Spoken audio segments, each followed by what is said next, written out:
icons. There's Leto with the world behind, the universe behind him.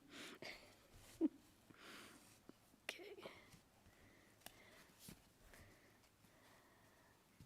I think I'll just kind of see what you think about this. And any of you can email me or text me.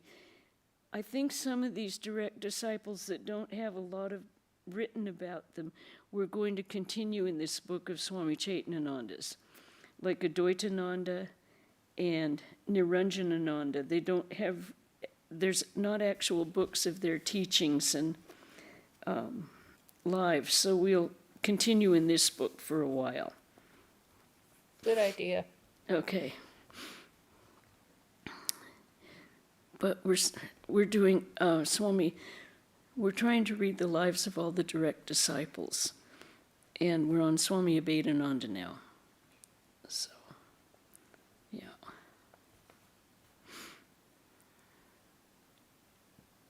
We just had 2 excellent lectures at the Santa Barbara Center. One was by Vedarupananda on Sunday. It was called Non-Attachment is Freedom. And it was an excellent lecture. You can catch it on YouTube. The other one was Swami Sarvapriyananda's lecture, The Light of Lights. Both very good. This weekend, and we'll be having Gita Prana here on Saturday night, which will be live on Zoom and YouTube. She'll be talking at 5, and I can't remember what her topic is. Just one second, I'll find it. Foundation of Vedanta. This weekend we're going to have the Foundation of Vedanta and Hinduism for Dummies.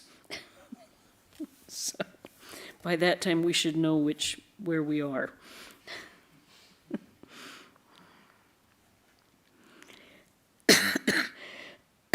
Excuse me.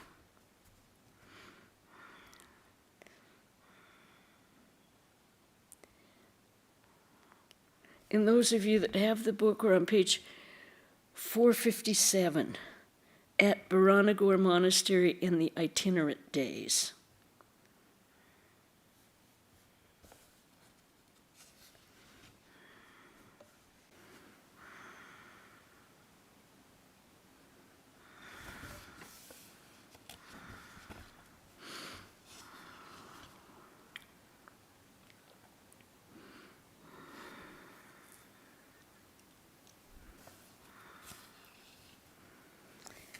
Okay, so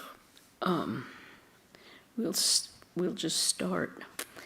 A couple of weeks after the passing away of Sri Ramakrishna, the grief-stricken Holy Mother left for a pilgrimage, accompanied by Golap Ma Lakshmi, M's wife, Kali, Yogan, and Latu.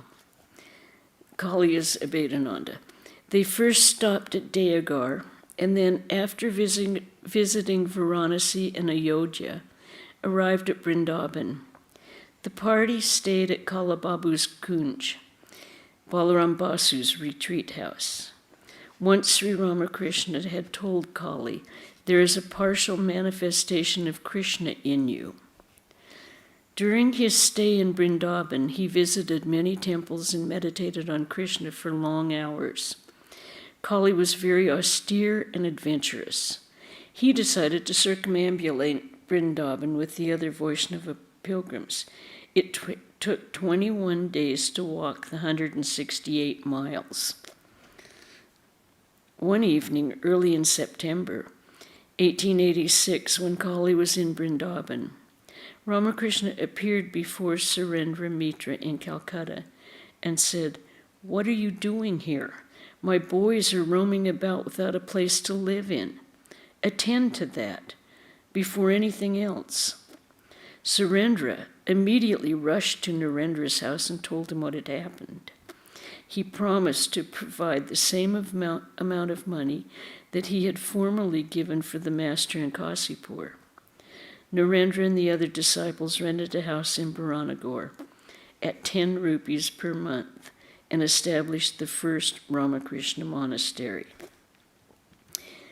The Bharanagore monastery was an abandoned dilapidated two-story building infested with snakes and said to be haunted by ghosts. The rooms on the ground floor were dark, damp, and unfit for habitation, so they were used for the kitchen and for storage. Shashi was once bitten by a snake in one of those dark rooms. The monks set up a shrine in an upstairs room. The relics of the master were brought from Balaram's house, and a picture of Sri Ramakrishna was placed on the altar. The articles that the master had used at Kasipur were also preserved in the shrine room. Shashi kept the memory of the master ablaze in the monastery with his wholehearted dedication and devout service to the master. His scrupulous precision and regularity of service made everybody feel the living presence of the master. As soon as Kali heard about the Bharanagar monastery, he returned to Calcutta and joined the Brotherhood. The southernmost room of the second floor was used for meditation and study and was known as Kali Tapasya's room. Tapasya means one who performs tapas, austerity. Since Kali secluded himself there during most of the day, an ascetic by nature, he ate vegetarian food, wore no shoes, and shunned people's company. He spent his time in meditation, studying the scriptures, and composing some Sanskrit hymns to Sri Ramakrishna and Holy Mother. One day, Kali visited Holy Mother at her residence at Nilambar Babu's house in Belur and read a hymn that he had composed about her. Prakritim Paramam Abhyam Varadam. O divine nature supreme, remover of all fears, giver of all boons, etc. After listening to the hymn, Holy Mother blessed him, saying, "May Saraswati, the goddess of learning, sit on your tongue." When someone in the Bharanagar monastery complained that Kali was not taking any responsibility for the household work, Narendra said, "Let one of the brothers be a scholar and I'll do the dishes myself." One day, Mahendranath Dutta, one of Narendra's brothers, was shocked when he saw Kali lying like a dead person in the sun on the dusty floor of the veranda. Jogan told him with a smile, "He's not dead. The rascal meditates that way." Sometimes the disciples would tease and make fun with each other. Ramakrishna had given them the taste of true spirituality. He did not care for dry monks. Poverty and hardship could not dampen the spirit of the disciples. They had mutual love, respect, and deep understanding. One night, Kali was shivering with cold and could not sleep, as none of them had warm clothing or sufficient blankets.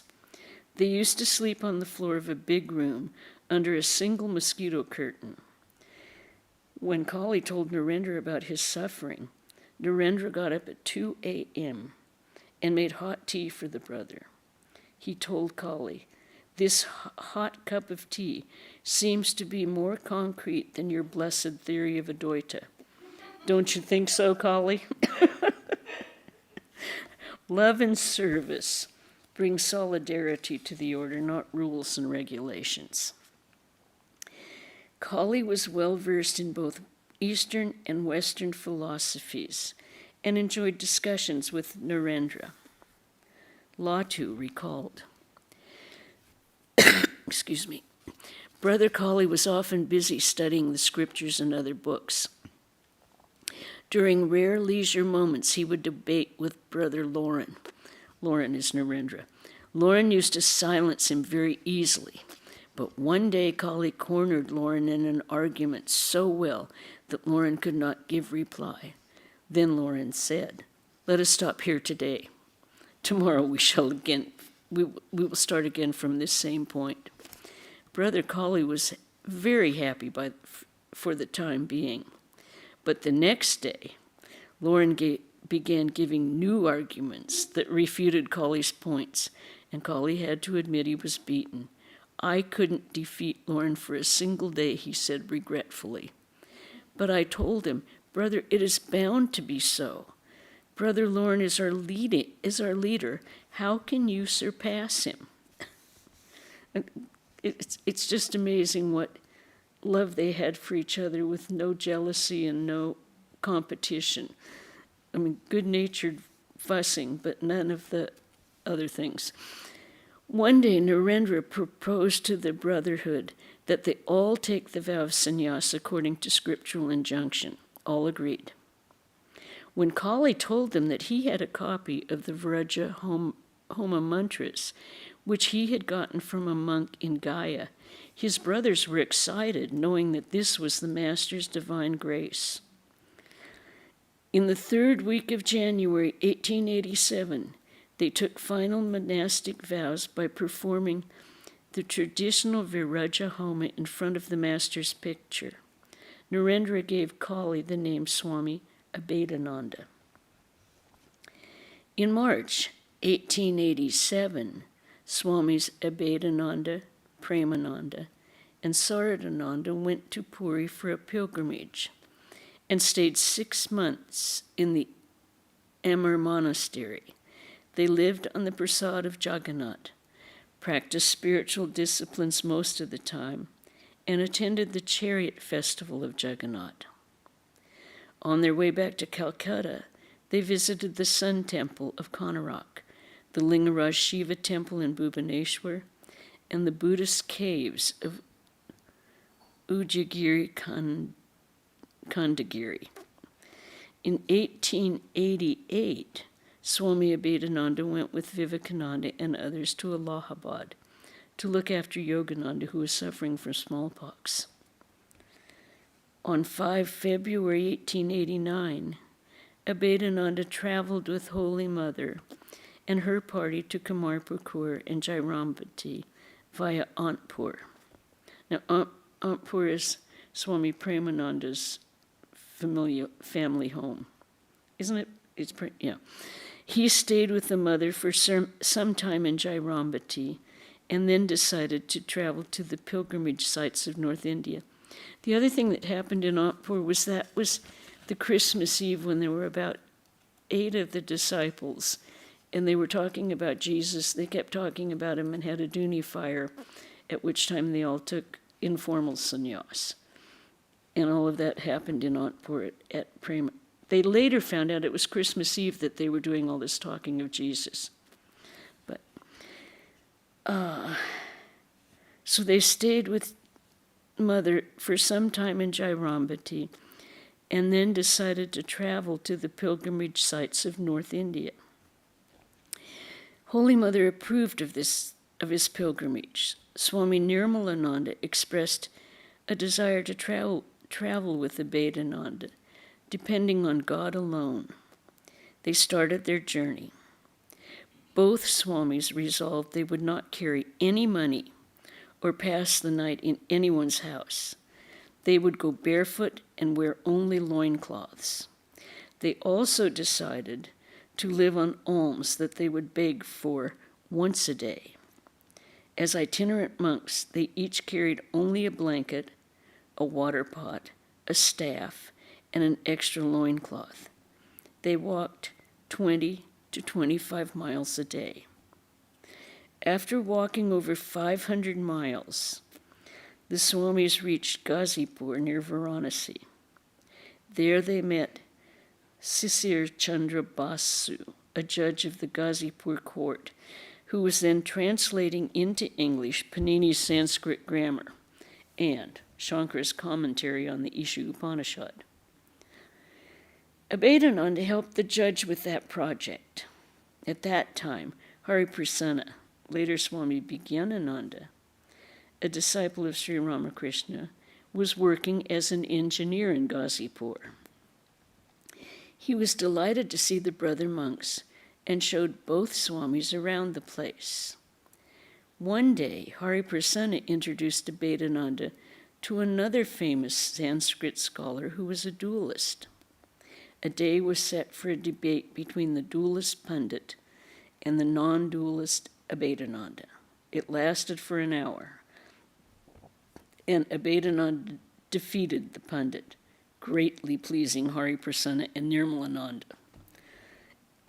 In Ghazipur, Abhedananda met Pavhari Baba, a great yogi and knower of Brahman who lived in a cave. Abhedananda talked with him about God and was extremely impressed with the yogi. From Ghazipur, the Swamis went to Varanasi, the abode of Lord Shiva and Mother Annapurna. They visited the temples, circumambulated the holy city, and met Swami Bhaskarananda and Trailungya Swami, two great saints of Varanasi. After staying a few days, they went to Ayodhya, the birthplace of Ramchandra. Then, after visiting Lucknow, they arrived at Hardwar Rishikesh, the abode of ascetics in the foothills of the Himalayas. Abhedananda built a thatched hut in Rishikesh, like other monks, begged for his food once a day, and practiced spiritual disciplines. From Rishikesh, he walked hundreds of miles in the high altitudes of the Himalayas and visited Devaprayag, Joshimat, Badrinath, Kedarnath, Uttarkashi, Gangotri, and Jamunotri.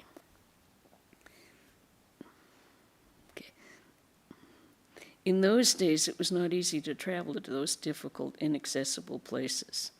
The Swami wrote in detail about his Himalayan travel in My Life Story. So if you want to know the exact details, go to Abhedananda's life story.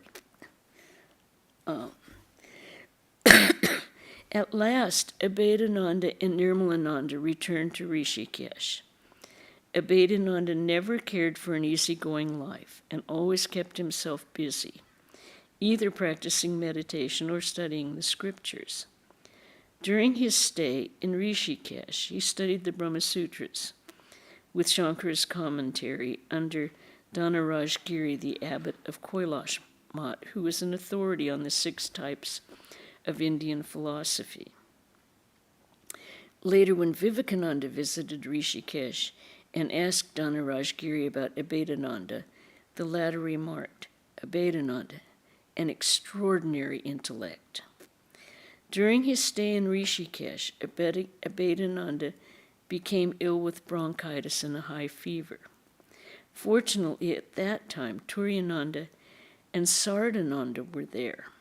They took care of their brother disciple and later, in March 1890, sent him back to Varanasi for further treatment. Abhedananda gradually recovered and returned to the Bharanagore Monastery.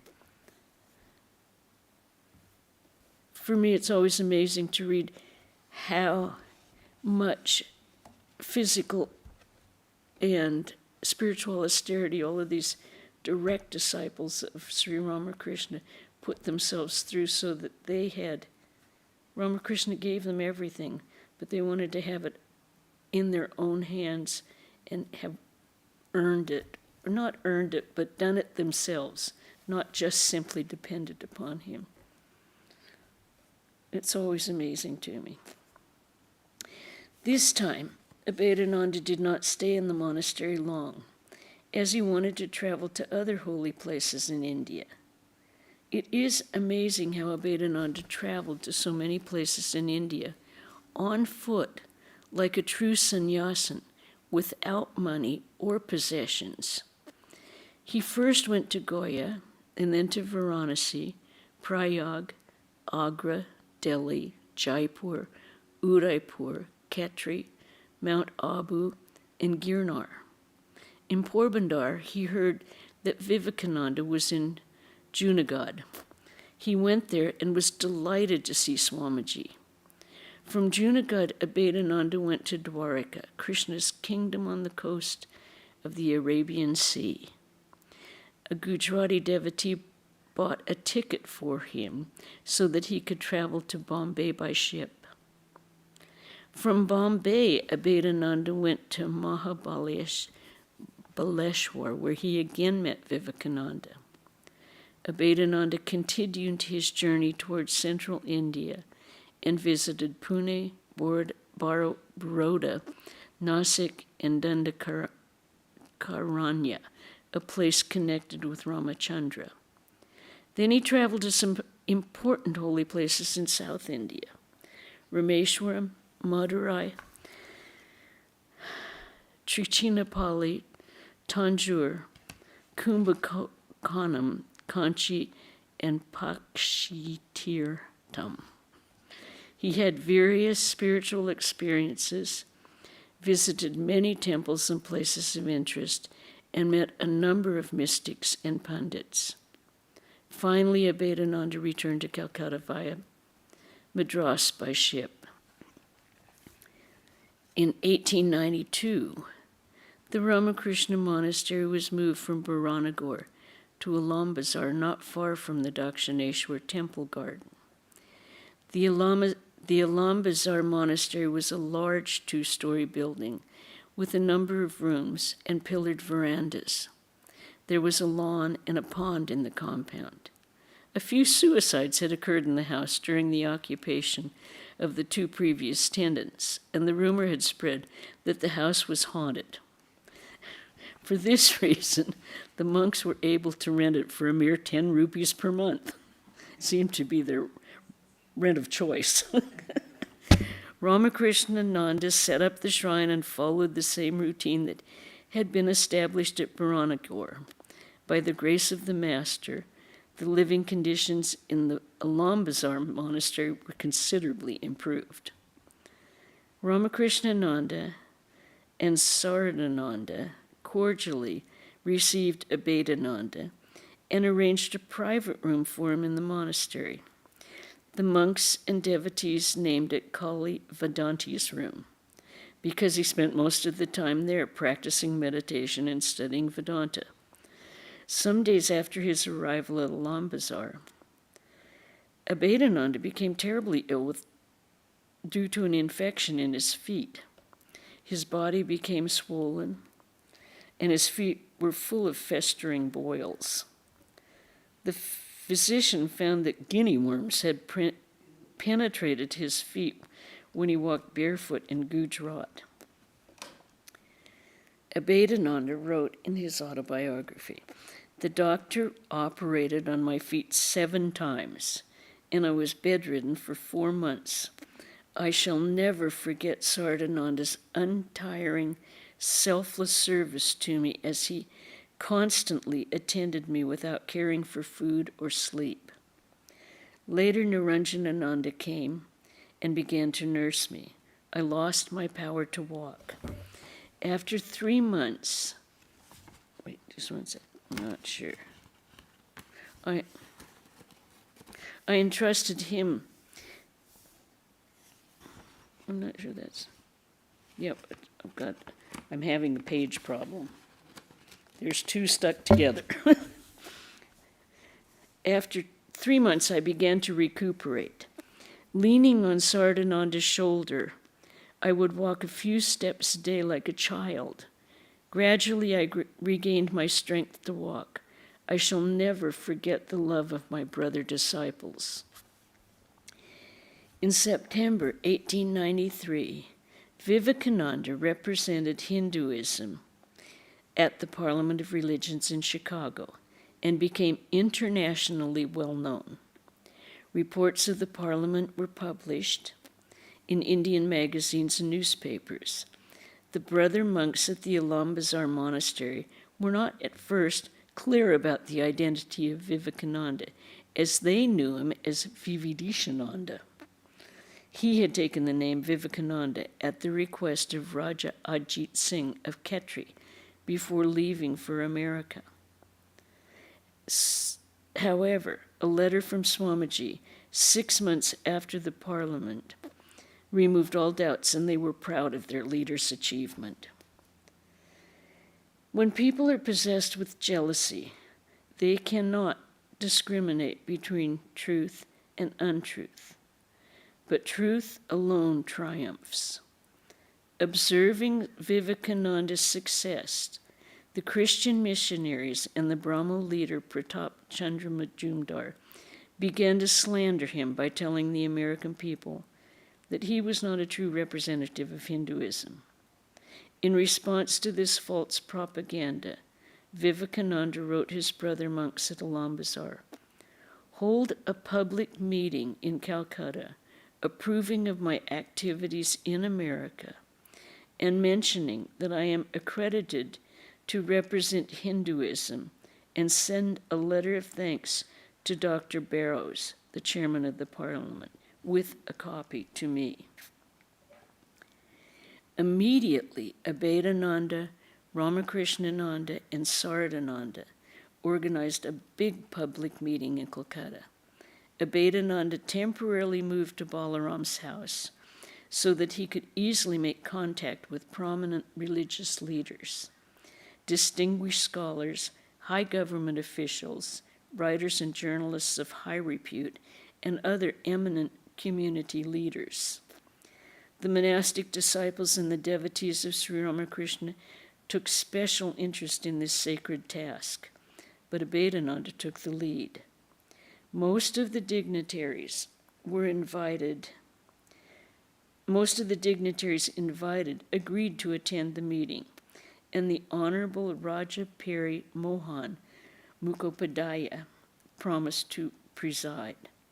The Raja was impressed by the newspaper clippings about Vivekananda in America, which stated, "After having him, we feel how foolish it is to send missionaries to this learned nation." He remarked, "India should remain eternally grateful to him for the highest honor accorded to him in America as a representative of the Hindu religion." A very large public meeting was held on 5 September 1894 in Calcutta, Town Hall. The resolutions of the meeting were unanimously carried and were forwarded to Swami Vivekananda, Dr. John Henry Barrows, and Mr. Merwin Marie Snell, president of the scientific section. Here is an excerpt from the resolution.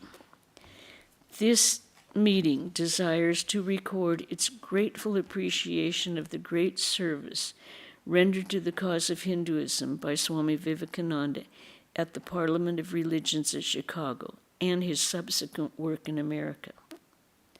Physically exhausted from his work, Abhedananda obtained permission from his brother's disciples to go for rest and meditation in Nainital and Almora, two Himalayan resorts. He took some Sanskrit and English books with him, which he read between periods of meditation. After some months, he returned to Ulambazar Monastery." And I think we're going to stop there because the next section is in England and America. Are there any comments or questions about what we've just read? Okay. I think you can see by what we've just read how the foundations of the Ramakrishna Math and mission, the importance they put on the brotherhood and the love inside the monastery. And with that kind of love and devotion to each other, they can go out and serve mankind, which was what Swamiji then, had Abhedananda doing. And he said the motto of the Math is for your own service to your own realization and service to God in man. So it's a dual thing there. Okay, we seem to be having no comments. Okay. I expect a comment or two, especially John. No comment. What kind of snake bit the guy that lived? Yeah, he was like the primo scholar of the order, Abhedananda. But we'll learn more about him. He came to America also. And he stayed at Ridgely Manor where Gita Prana is the monastic in charge, resident minister in our upstate New York retreat center. She will be giving the talk on Saturday night at 5 o'clock, this Saturday, Foundation of Vedanta. And like I said, we are going to have the Foundation of Vedanta, and then Sunday morning with Swami Abhedananda. Oh, I thought we were going to Hinduism for Dummies. Okay. But of course, none of us are dummies. We know Hinduism, don't we? We'll see what he has to say. Okay, and then,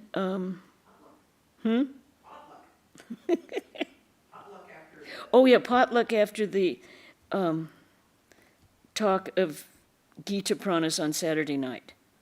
5 o'clock, Foundation of Vedanta, Arati, and then potluck.